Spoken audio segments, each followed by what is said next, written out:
Bismillahirrahmanirrahim. Assalamualaikum warahmatullahi wabarakatuh. Alhamdulillahi nahmaduhu wa nasta'inuhu wa nastaghfiruh wa na'udzu billahi min shururi anfusina wa min sayyiati a'malina. May yahdihillahu fala mudilla lahu wa may yudlil fala hadiya lahu. Asyhadu an la ilaha illallah wahdahu la syarika lahu wa asyhadu anna Muhammadan abduhu wa rasuluh. يا أيها الذين آمنوا اتقوا الله حق تقاته ولا تموتن إلا وأنتم مسلمون يا أيها الناس اتقوا ربكم الذي خلقكم من نفس واحدة وخلق منها زوجها وبث منهما رجالا كثيرا ونساء واتقوا الله الذي تساءلون به والأرحام إن الله كان عليكم رقيبا يا أيها الذين آمنوا اتقوا الله وقولوا قولا سديدا يصلح لكم أعمالكم ويغفر لكم ذنوبكم ومن يطع الله ورسوله فقد فاز فوزا عظيما أما بعد فإن أصدق الحديث كتاب الله وخير الهدي هدي محمد صلى الله عليه وسلم وشر الأمور محدثاتها وكل محدثة بدعة وكل بدعة ضلالة وكل ضلالة في النار. Sekarang bab yang ke-17, halaman 177 bagi yang bawa kitab. Masih tentang para sahabat. Asy-Syaikh Al-Imam rahimahullah Muhammad bin Abdul Wahhab menyatakan kecintaannya kepada para sahabat Rasulullah sallallahu alaihi wasallam. Dan ini merupakan salah satu akidah yang besar dalam Islam. Akidah seorang muslim kepada para sahabat, yaitu ahlu sunnah, muslim sunni ahlu sunnah itu mencintai para sahabat, mendoakan kebaikan para sahabat. Dan ini merupakan akidah seorang muslim. Dan di antara tanda iman seorang muslim adalah dia mencintai para sahabat radhiyallahu anhum jami'an. Maka makna kebalikannya, tanda kemunafikan itu adalah membenci para sahabat atau salah seorang di antara mereka. Dan bahkan tanda kekufuran adalah membenci para sahabat. Nanti akan kita nukilkan fatwa Imam Malik bin Anas rahimahullah ta'ala yang telah menyatakan satu pernyataan atau satu fatwa tentang kafirnya orang-orang yang marah membenci para sahabat radhiyallahu anhum jami'an. Karena orang-orang kafir pada saat itu, pada masa para sahabat, dengan sebab keadaan para sahabat, keimanan mereka kepada Allah dan Rasulnya, keadaan mereka ini membuat marah orang-orang kafir. Sebagaimana firman Allah, liyaghidha bihimul kufar. Keadaan para sahabat itu membuat marah orang-orang kafir. Berdasarkan ayat ini, Imam Malik membuat satu kesimpulan. Barang siapa yang membenci para sahabat atau marah kepada para sahabat, maka dia kafir berdasarkan ayat ini. Liyaghidha bihimul kufar. InsyaAllah nanti akan kita nukilkan. Kita baca redaksinya. Asy-Syaikh rahimahullah mengatakan, wa atawalla, dan saya mencintai ashab Rasulullah sallallahu alaihi wasallam, mencintai seluruh para sahabat, karena mereka adalah sebaik-baiknya manusia generasi umat ini setelah Nabi alaihi salatu wasallam. Bahkan mereka adalah sebaik-baiknya manusia sepanjang kehidupan manusia setelah para nabi dan rasul. Kemudian wa adzkuru mahasinahum, dan saya menyebutkan kebaikan-kebaikan para sahabat. Ini juga di antara ciri ahlu sunnah. Tidak menyebut para sahabat kecuali dengan kebaikan. Ini ciri ahlu sunnah.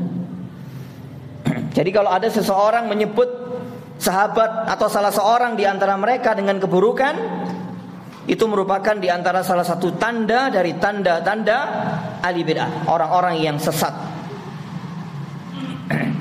Kemudian wa taradda anhum, dan saya memohonkan keridhaan Allah untuk mereka, untuk para sahabat. Wa astaghfiru lahum, dan saya memohonkan ampun untuk mereka.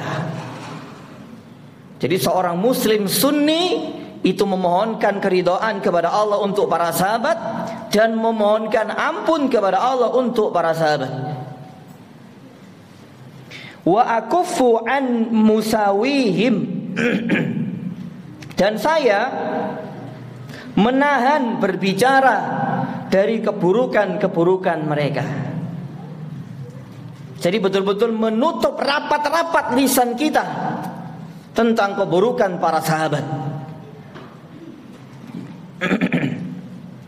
Wa askutu amma syajara bainahum, dan saya diam tentang perselisihan yang terjadi di antara mereka. Ini khususnya tentang perang Jamal atau perang Siffin. Hendaknya kita muslim sunni diam dari perselisihan di antara mereka. Sudah, diam. Dan kita menyatakan, memohonkan kepada Allah keridhaannya untuk mereka, dan memohonkan ampun kepada Allah untuk mereka. Ini sifatnya Ahlus Sunnah, salah satu ciri di antara ciri Ahlus Sunnah. Wa a'taqidu fadlahum, dan saya meyakini tentang keutamaan mereka, para sahabat, sebaik-baiknya manusia generasi umat ini, insyaallah. Amalan biqauli ta'ala, karena mengamalkan firman Allah Ta'ala, walladzina ja'u, ini ciri orang-orang beriman ini.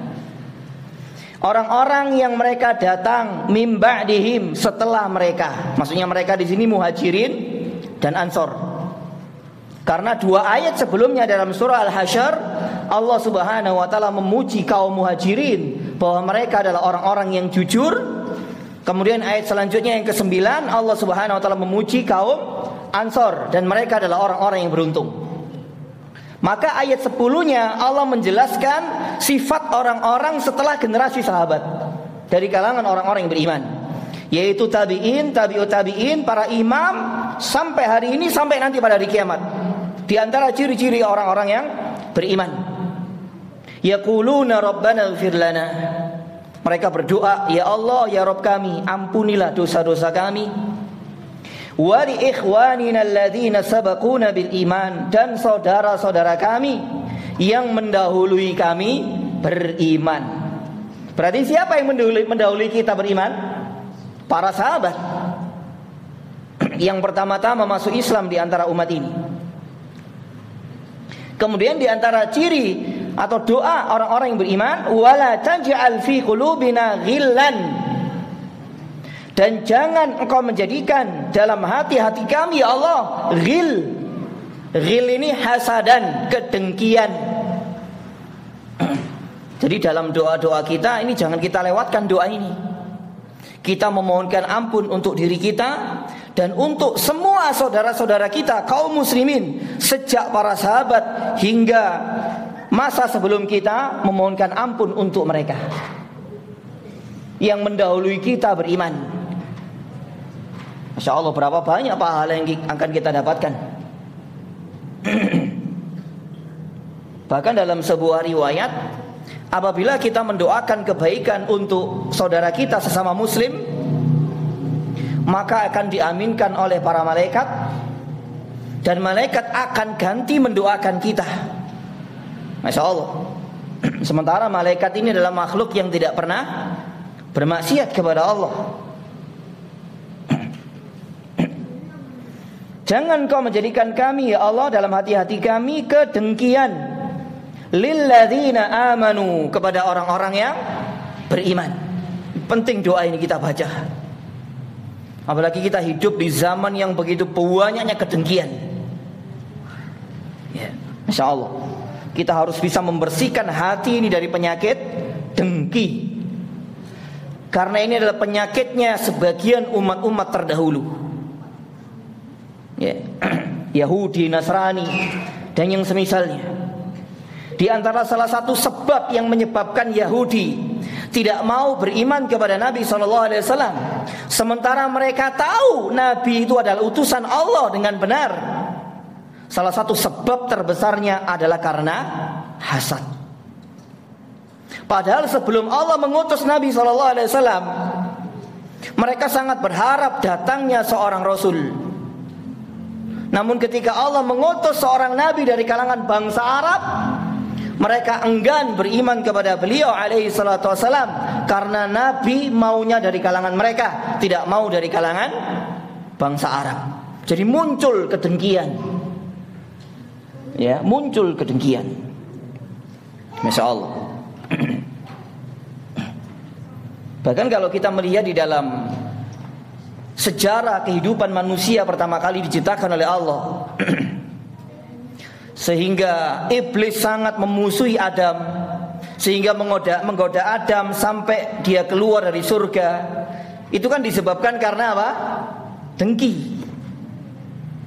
Ketika Allah memerintahkan sujud kamu kepada Adam, tidak mau. Ana khairu minhu, aku lebih baik daripada dia. Khalaqtahu min apa? Khalaqtani min nar wa khalaqtahu min tin. Engkau menciptakan aku ya Allah dari api, dan engkau menciptakan dia dari tanah. Aku lebih baik. Disebabkan ghil, dengki.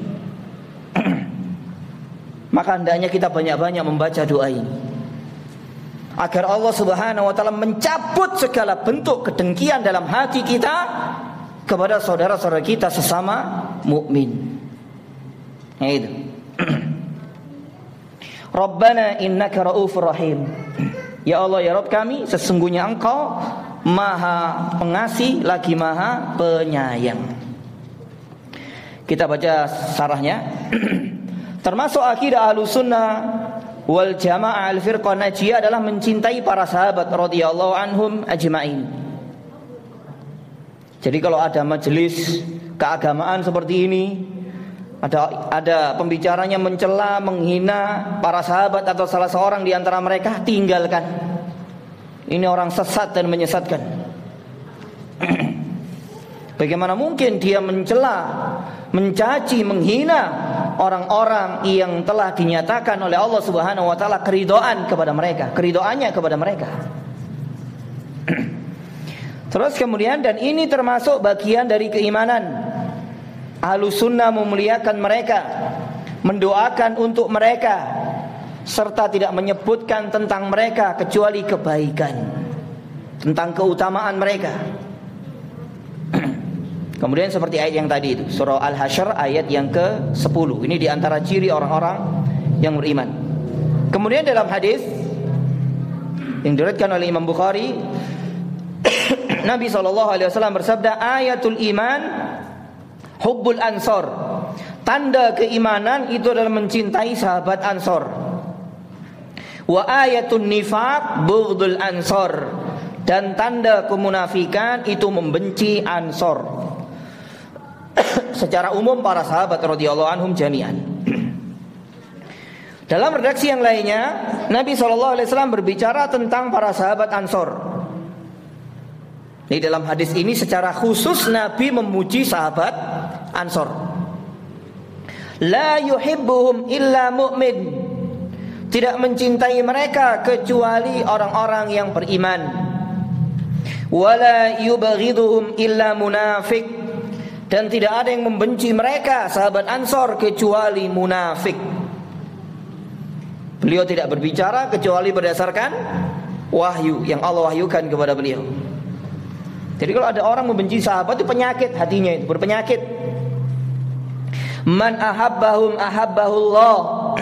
Barang siapa mencintai mereka, sahabat Ansor secara khusus dalam hadis ini, dan secara umum seluruh para sahabat, ahabbahullahu, niscaya Allah akan mencintainya. Nah ini ya, kalau kita menginginkan mendapatkan kecintaan Allah, maka hendaknya kita mencintai para sahabat. Wa man abghadahum abghadahullah. Barang siapa yang membenci mereka, niscaya Allah Ta'ala membencinya. Dalam lafaz yang lainnya, beliau SAW bersabda, la yubghidul ansar rajulun yu'minu billahi wal yawmil akhir. Tidak ada orang beriman, tidak ada ceritanya namanya orang mukmin beriman kepada Allah dan hari akhir membenci para sahabat, khususnya Ansor. Tidak ada ceritanya. Itu. Barang siapa mencintai para sahabat radhiyallahu anhum, maka dia akan dikumpulkan dengan mereka di surga nanti pada hari kiamat. Nah ini, meskipun amal seseorang itu tidak semisal para sahabat, tapi kalau dia mencintai para sahabat, nanti dia akan dikumpulkan bersama para sahabat di dalam surga, insyaallah. Karena seluruh para sahabat adalah penghuni surga. Ini keyakinan ahlu sunnah, ya, keyakinan ahlu sunnah. Oleh karena itu, barang siapa mencintai mereka, maka Allah akan mengumpulkan bersama mereka pada hari kiamat. Di antara bentuk bukti cinta kita kepada para sahabat apa di antara contohnya? Halo jamaah, bentuk kecintaan kita kepada para sahabat, membicarakan mereka dengan kebaikan. Yang kedua, tidak membicarakan mereka tentang keburukan. Kemudian mendoakan kebaikan untuk mereka, mengakui, meyakini keutamaan mereka. Kemudian yang lebih besar dari itu semua, bentuk kecintaan kita yang paling besar kepada para sahabat adalah dengan mengikuti sikap dan cara beragama para sahabat. Karena hanya dengan menempuh jalan mereka dalam beragama, kita akan bisa berjumpa dengan mereka. Kita akan dikumpulkan bersama mereka di dalam surga nanti pada hari kiamat. Nah, kalau seseorang mengaku mencintai sahabat, menyebutkan kebaikan sahabat dan seterusnya tadi, tapi menyalahi sikap dan cara beragama mereka, ya mustahil Allah akan mengumpulkan seorang muslim bersama para sahabat. Ini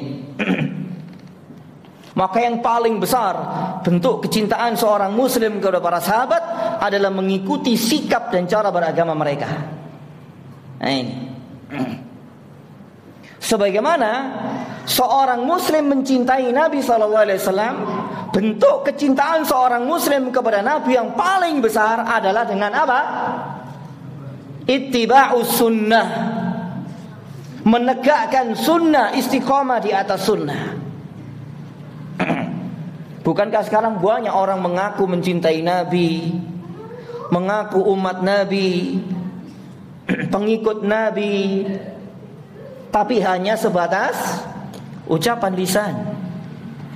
Namun secara praktek perbuatan sangat jauh dari ajaran Nabi alaihi salatu wassalam.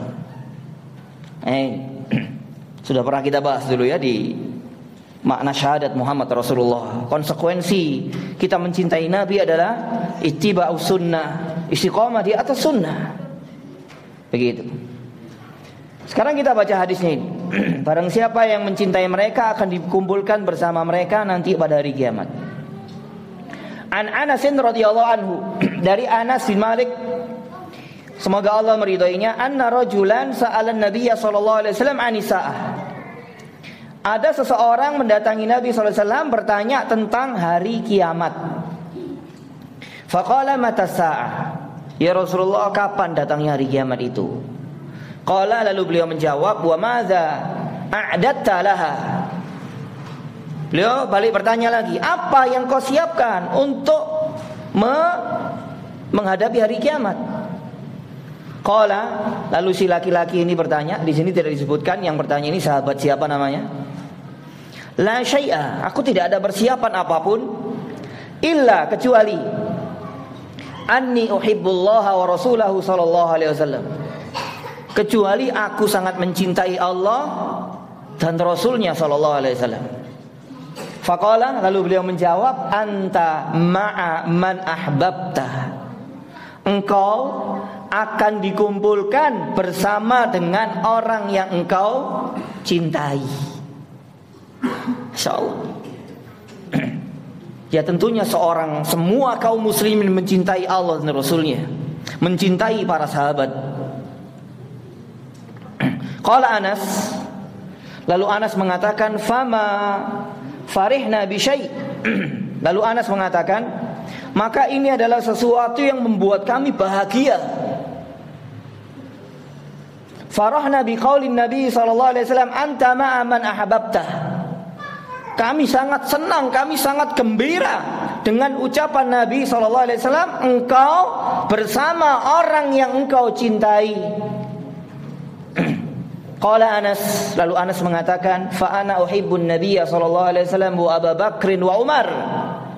Aku sangat mencintai Nabi sallallahu alaihi wasallam, aku juga mencintai Abu Bakar, aku juga mencintai Umar.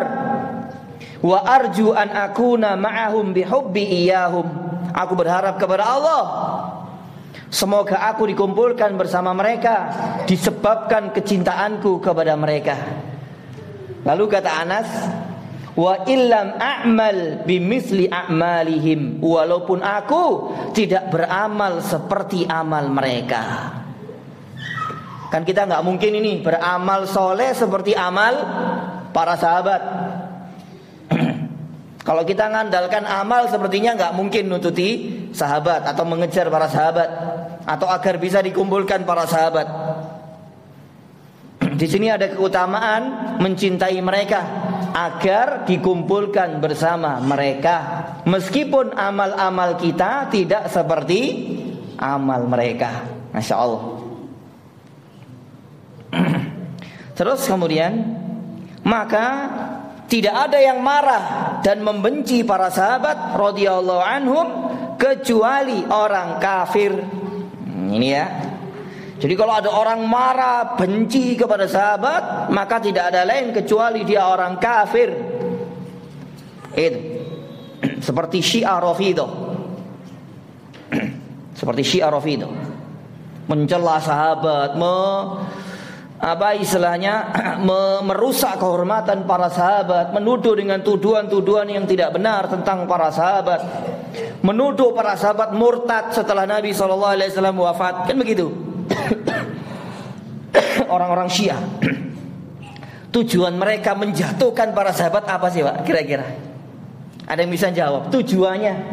Tujuan puncaknya orang-orang Syiah Rafidhah itu menghina, menghancurkan kehormatan para sahabat. Tujuan puncaknya apa kira-kira? Hah? Ingin menghancur leburkan apa kira-kira? Syariat ini.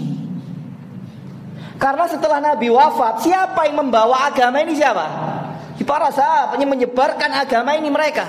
Kita tidak akan mengenal Islam tanpa mereka. Itu. Maka ketika pembawa syariatnya dihancurkan kehormatan mereka, diragukan kejujuran mereka, otomatis apa yang dibawa ini akan hancur. Akan menyebabkan manusia ragu. Karena pembawanya sudah dianggap tidak amanah. Dijatuhkan kejujurannya, dijatuhkan kehormatannya. Ya tentunya secara otomatis apa yang mereka bawa sudah tidak dapat dipercaya oleh manusia. Itu tujuan puncaknya, menghina, memfitnah, mengatakan murtad para sahabat setelah Nabi SAW wafat. Orang-orang Syiah kafir Rafidhah. Nah ini ya, ini sudah difatwakan 1000 tahun yang lalu saja, ini nggak perlu diperdebatkan. Syiah Rafidhah itu kafir boga, itu loh. Enggak perlu diperdebatkan. Difatwakan dulu oleh gurunya Imam Syafi'i ini, Imam Malik bin Anas rahimahullah taala. Di sini kita nukilkan firman Allah, Muhammadur Rasulullah walladzina ma'ahu asyidda'u 'alal kufar dan seterusnya. Muhammad itu adalah utusan Allah, orang-orang yang bersamanya. Berarti siapa nih ini orang bersama Nabi? Ya sahabat, muhajirin dan ansor. Salah satu kriteria mereka asyidda'ul kufar, keras kepada orang-orang kafir. Ruhama'u bainahum, saling berkasih sayang di antara sesama mereka. Sampai firman Allah Ta'ala, yu'jibu zurra'a liyaghidha bihimul kuffar. Keadaan para sahabat itu menjadikan marah orang-orang kafir. Nah, kita nukilkan di sini perkataan Al-Hafidz Ibnu Katsir dalam kitab tafsirnya. Wa min hadzal ayat, dan dari ayat ini surah Al-Fat ayat 29. Intaza'al imamu Malikun rahimahullah ta'ala. Imam Malik mengambil kesimpulan, mengambil keputusan hukum dari ayat ini. Fi riwayatin anhu, dalam riwayat dari beliau Imam Malik, bitakfirir rawafid, dengan kafirnya orang-orang Rafidah, alladzina yubghiduna sahaba, yaitu orang-orang yang mereka membenci sahabat. Qala, kata Imam Malik, li'annahum yaghidunahum, karena orang-orang Syiah Rafidah itu sangat marah kepada para sahabat. Wa man ghadha sahabata fahuwa kafirun li hadhil ayah. Barang siapa membenci sahabat, maka dia kafir berdasarkan ayat ini. Nah, ini Imam Malik yang ngomong ini. Wa wafaqahu ta'ifatun minal ulama'i ala dzalik. Dan sekelompok dari ulama itu menyetujui fatwa Imam Malik ini. Nah, itu ya. Kafir karena mereka marah, mereka benci kepada para sahabat. Rafidah sampai sekarang ada enggak di negeri kita ini? Ada. Kapan hari dulu itu petingginya mati ya, Jalaluddin siapa? Rahmat ya. Wis mati gak wonge? Alhamdulillah. Ya. Ahlus sunnah itu bergembira dengan matinya ahli bid'ah. Itu. Bergembira. Salah satu di antara ciri Ahlus Sunnah itu bergembira dengan matinya ahli bid'ah. Itu. Senang. Terus tidak ada yang mendoakan kebaikan dengan matinya ahli bid'ah. Demikianlah para ulama salaf terdahulu. Ya. Sampai dikisahkan ketika matinya Ahmad ibnu Abi Duat, tokohnya Mu'tazilah pada masa Imam Ahmad. Kan disebabkan Ibnu Abi Duat ini, Imam Ahmad dipenjara, dicambuk, disiksa gara-gara orang ini yang mengadu kepada penguasa, mempengaruhi penguasa untuk mengikuti keyakinannya yang kufur, meyakini Al-Quran makhluk, dan semua manusia dihasut untuk mengikuti keyakinannya. Kalau nggak mau dipaksa, dipenjara, disiksa. Itu. Hanya tinggal Imam Ahmad seorang diri. Sampai singkat cerita, orang ini mati, Ibnu Abi Duat ini. Tidak ada satupun dari kalangan ahlu sunnah, dalam sejarah disebutkan, yang mengantarkan jenazahnya ke pemakaman kecuali satu orang, mek situ. Iya. Ketika dia kembali dari pemakaman Ibnu Abi Duat, ditanya oleh ahli sunnah yang lain, kamu kok iso melok nang kuburane Ibnu Abi Duat? Kamu nggak tahu sih saya ikut ngapain di sana? Saya mendoakan laknat untuk Ibnu Abi Duat. Tuh, ya. Jadi bencinya luar biasa ahli sunnah dengan ahli bid'ah dan bergembira dengan kematiannya. Nah, itu. Kayak sing wingi bareng gue ya, orangnya sudah tua mati. Tokoh ahli bid'ah di negeri kita itu. Sing diceluk buya-buya iku kok wis. Itu ya, meyakini agama belum sempurna dan perkataan kufur-kufur yang lainnya. Sing wingi nane iki ya, beberapa pekan yang lalu. Kita ahlu sunnah bergembira dengan matinya ahli bid'ah. Ya. Sebagian manusia itu istirahat dengan kejahatan dia, dengan kesesatan yang dia sebarkan. Begitu. Insyaallah.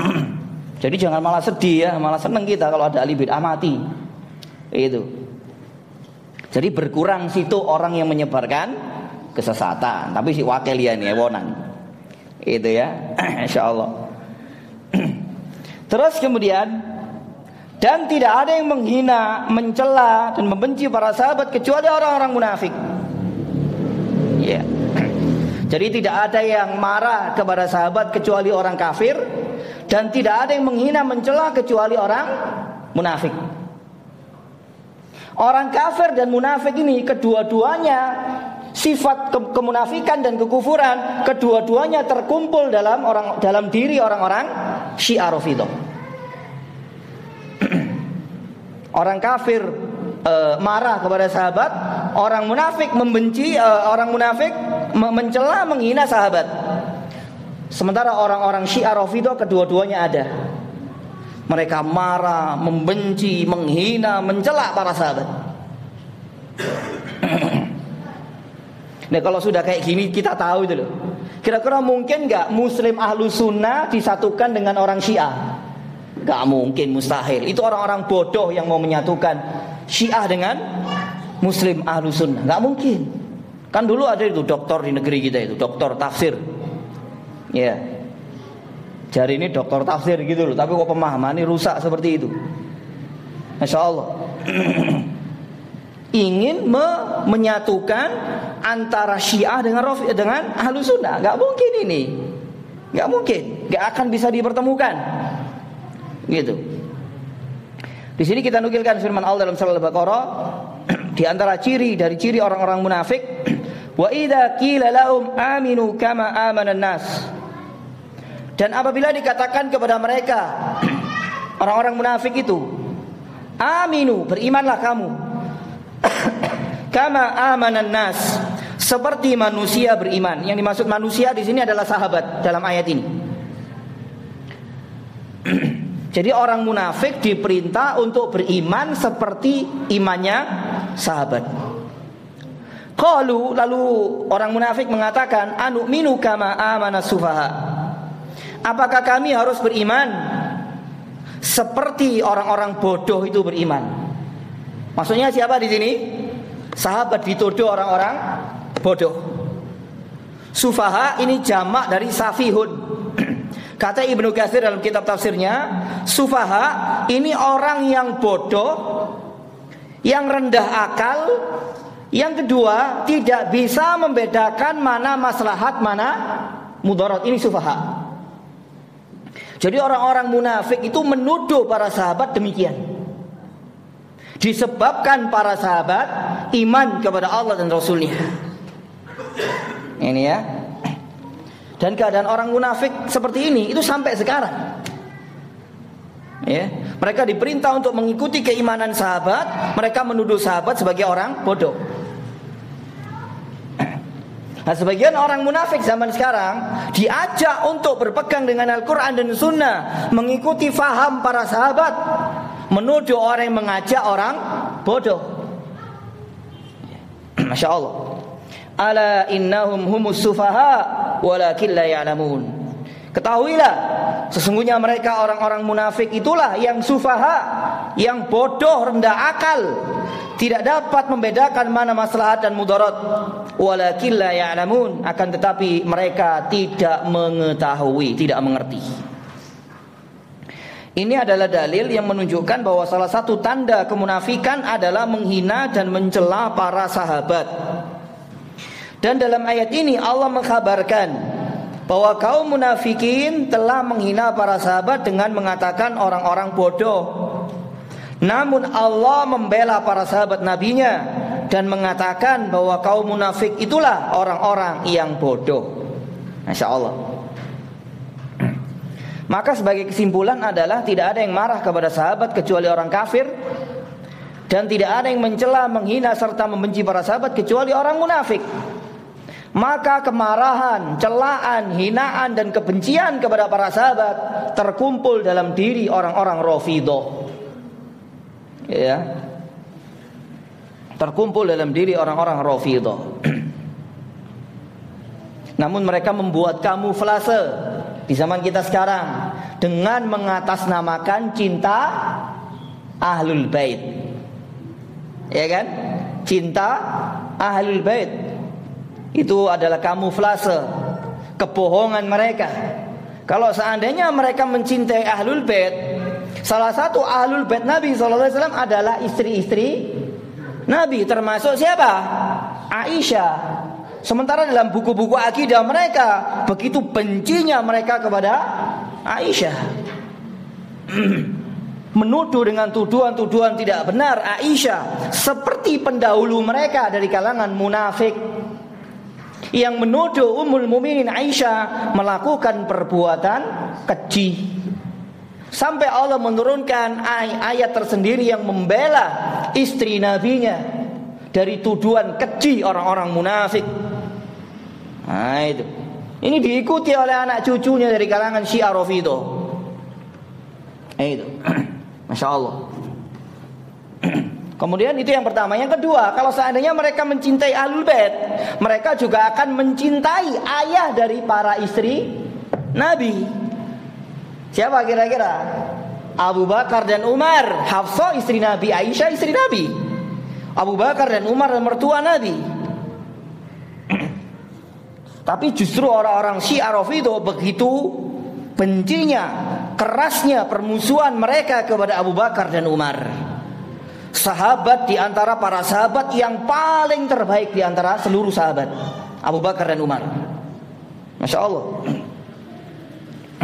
Itu adalah untuk kamuflase saja orang-orang Syiah Rafidhah. Masya Allah. Sudah kafir, mereka kafir, keluar dari Islam, orang-orang Rafidhah, baik para pemuka agamanya maupun orang-orang awamnya. Itu. Tidak ada bedanya ya, tidak ada bedanya antara orang berilmunya dengan orang awamnya, sama hukumnya. Sama hukumnya. Kemudian yang berikutnya, dan hakikat mencela, menghina dan membenci para sahabat radhiyallahu anhum, hakikatnya adalah mencela, menghina dan membenci Islam. Nah, itu ya. Karena mereka yang membawa Islam setelah wafatnya Nabi alaihi salatu wassalam. Kemudian dalam hadis yang lain Nabi SAW melarang agar tidak mencela para sahabat. La tasubbu ashabi, jangan kalian mencela sahabatku. Falau anna ahadakum anfaqa misla Uhudin zahaban, seandainya salah seorang di antara kalian menginfakkan semisal gunung Uhud zahaban, emas, ma balagha mudda ahadihim, maka tidak akan mencapai satu mud dari salah seorang kebaikan di antara mereka, wala nasifahu, dan tidak separuhnya. Satu mud, 2 telapak orang tangan dewasa. Kalau setengah mud berarti 1 telapak tangan. Itu kalau seandainya ada di antara kita yang berinfak emas sebesar gunung Uhud, itu tidak akan mencapai kebaikan mereka 1 mud pun, dan tidak pula separuhnya. Insyaallah. Apa yang akan kita sombongkan di hadapan para sahabat? Kemudian Abdullah bin Umar mengatakan, la tasubu ashab Muhammadin, jangan kalian mencela sahabat Muhammad. Falama qamu ahadihim sa'atan, sungguh kedudukan mereka sesaat saja bersama Nabi SAW, khairun min amali ahadikum umrahu, lebih baik daripada amal salah seorang di antara kalian seumur hidupnya. Insyaallah. Jadi ada sahabat yang pernah berjumpa dengan Nabi sekali sampai meninggal dunia. Sahabat ini lebih baik daripada amal-amal kita sepanjang hidup kita. Masya Allah. Para sahabat radhiyallahu anhum jami'an. Kemudian ucapan Syekh, wa akufu an musawihim wa askutu amma syajara bainahum, dan saya menahan berbicara dari keburukan-keburukan mereka, dan saya diam tentang perselisihan di antara mereka, yakni tidak membicarakan mereka kecuali kebaikan, dan menahan diri dari membicarakan perselisihan yang terjadi di antara mereka. Dan inilah makna dari sabda Nabi SAW, idza dzukira ashabi faamsiku, apabila disebutkan tentang para sahabatku, maka hendaknya kalian menahan diri. Ketika terjadi perselisihan di antara sahabat, hendaknya kita menahan diri, tetap mendoakan kebaikan untuk mereka semua. Itu.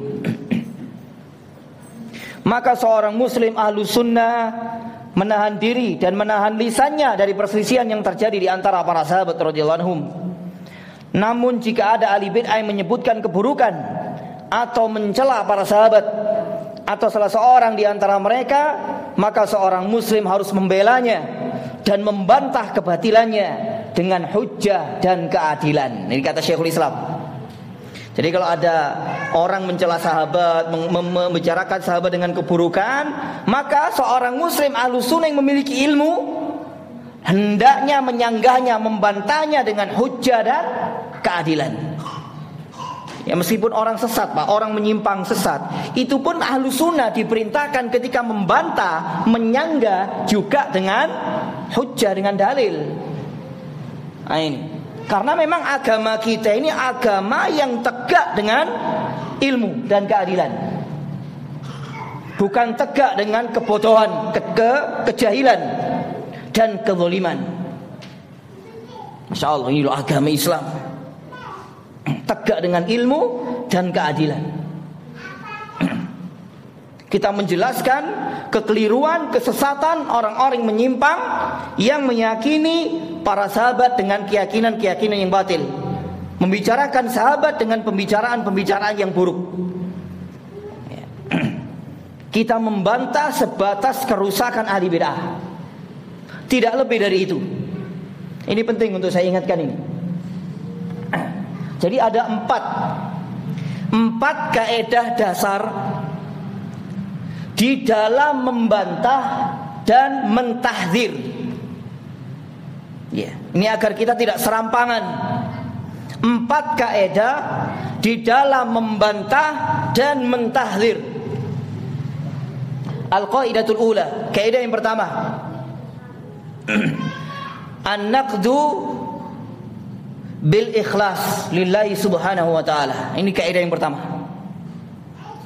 Seseorang yang membantah, mentahdzir orang yang berhak untuk ditahdzir, yang pertama dia harus meluruskan niatnya, ikhlas karena Allah. Tujuannya adalah nusratuddin, untuk membela agama, untuk membela sunnah, yaitu ikhlas karena Allah. Karena ini merupakan ibadah. Yang kedua, al-qaidatu tsaniyah, an-naqdu wa tahdzir bil ilm. Membantah dan mentahdzir orang tertentu yang menyimpang dengan ilmu. Qala Allah wa qala Rasul. Orang ini menyalahi Al-Quran dan Sunnah. Berdasarkan ayat ini, hadis ini, menyalahi pemahaman para sahabat seperti ini, dengan ilmu, dengan hujjah. Itu yang kedua. Al-qaidatu tsalitsah.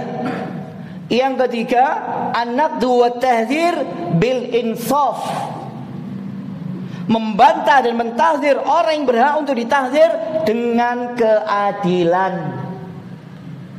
Dengan keadilan. Ini tidak ada kecuali hanya Ahlus Sunnah. Tidak ada kecuali hanya Ahlus Sunnah. Semoga Allah merahmati dan meridhai Ahlus Sunnah. Yang keempat, yang terakhir, membantah dan mentahdzir kesesatannya, hanya sebatas kesesatan dan penyimpangannya. Ini kita pegang kaidah 4 ini. Siapa yang menyalahi salah satu kaidah ini, maka dia mentahdzir atau membantah dengan tahdzir dan bantahan yang batil, serampangan.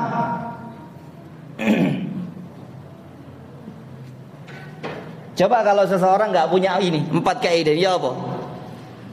Ya, serampangan, banyak memunculkan kerusakan, ya, membantah dengan kebodohan, dengan kejahilan, hanya sebatas hawa nafsu. Membantah bukan karena ilmu, tapi karena nggak seneng, karena dengki dan yang semisalnya. Di zaman kita sekarang banyak nggak kayak gini nih? Masya Allah. Betapa agungnya mulia betapa agung dan mulianya ilmu dalam Islam, dan betapa hinanya kebodohan dalam Islam. Karena memang Allah Subhanahu wa taala mengutus seluruh para nabi dan rasul dengan membawa ilmu. Ya, mungkin azan dulu.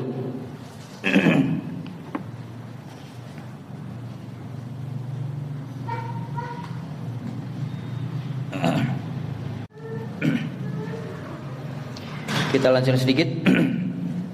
Kita bacakan perkataan Syekhul Islam dalam kitabnya Minhajus Sunnah. Kita langsung baca terjemahnya aja. Apabila nampak dari ahli bid'ah yang menghina mereka, para sahabat, dengan kebatilan, maka seorang muslim harus membela mereka dan menyebutkan kebatilan argumentasinya dengan ilmu dan keadilan. Lihat ini Syekhul Islam. Di sini beliau mengajarkan kepada kita agar membantah orang sesat pun itu juga harus dengan ilmu dan keadilan. Dan Islam mengharamkan secara mutlak berbicara tentang orang lain yang tidak ada pada orang yang dibicarakan. Meskipun itu orang kafir yang paling kafir di atas muka bumi ini, gak boleh. Islam mengharamkan secara mutlak. Masya Allah. Jadi 4 kaidah tadi.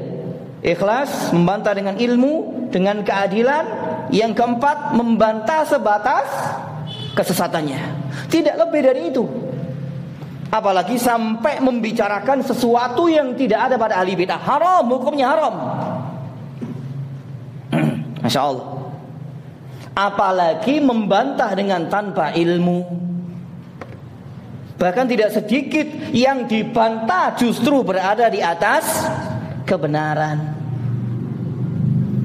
Berarti kalau membantah orang yang membantah dengan kejahilan, sementara yang dibantah berada di atas kebenaran, niru jalannya siapa yang membantah ini?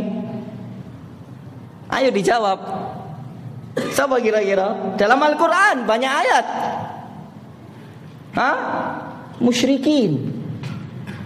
Bukankah musyrikin yang membantah dakwah para nabi dan rasul? Yahudi, Nasrani, orang-orang munafik. Disebabkan para nabi dan rasul membawa kebenaran, menjauhkan manusia dari dakwah para nabi dan rasul. Bukankah itu perbuatan orang-orang musyrikin, kafirin, Yahudi, Nasrani dan orang-orang munafik? Masya Allah. Masya Allah, betapa agungnya dan mulianya ilmu dalam agama kita ini. Dan betapa tingginya derajat orang-orang yang berilmu. Yarfa'illahu alladhina amanu minkum walladhina utul ilma darajat. Maka makna kebalikannya betapa hinanya kebodohan dan kejahilan. Orang-orang yang berani berbicara tentang ilmu agama dengan tanpa ilmu, tentang permasalahan agama dengan tanpa ilmu. Masya Allah. Jadi untuk membantah orang sesat pun kita gak boleh berbicara sesuatu yang tidak ada pada orang sesat. Itu gak boleh sama sekali. Haram hukumnya. Haram, bukan ajaran Islam seperti itu. Memang terkadang orang kalau membantah kan biasanya berlebihan hulu, sampai akhirnya membicarakan sesuatu yang tidak ada pada orang yang dia bantah. Masya Allah. Jatuhnya nanti apa jatuhnya? Fitnah. Jatuhnya fitnah. Fitnahnya dosanya lebih besar daripada menzinai ibu kandungnya sendiri. Sebagaimana dalam hadis yang sahih, riba itu memiliki beberapa pintu cabang. Yang paling rendah, cabang yang paling rendah itu seperti seorang anak menzinai ibu kandungnya. Hadis sahih ini riwayat Abu Daud dan lain-lain. Sementara seburuk-buruknya riba, cabang riba, seseorang yang merusak kehormatan saudaranya sesama muslim. Masya Allah. Masya Allah, betapa jeleknya kebodohan di dalam agama Islam. Terus kemudian ini kita selesaikan sekalian. Langsung kita ringkas sampai ke bawah itu. Ucapan Syekh rahimahullah, wa a'taqidu fadlahum, dan saya meyakini keutamaan para sahabat, yakni keutamaan para sahabat bahwa mereka adalah sebaik-baiknya manusia pada umat ini setelah Nabi SAW. Sebagaimana sabda beliau, khairun nas qarni, tsumma alladzina yalunahum, tsumma alladzina yalunahum.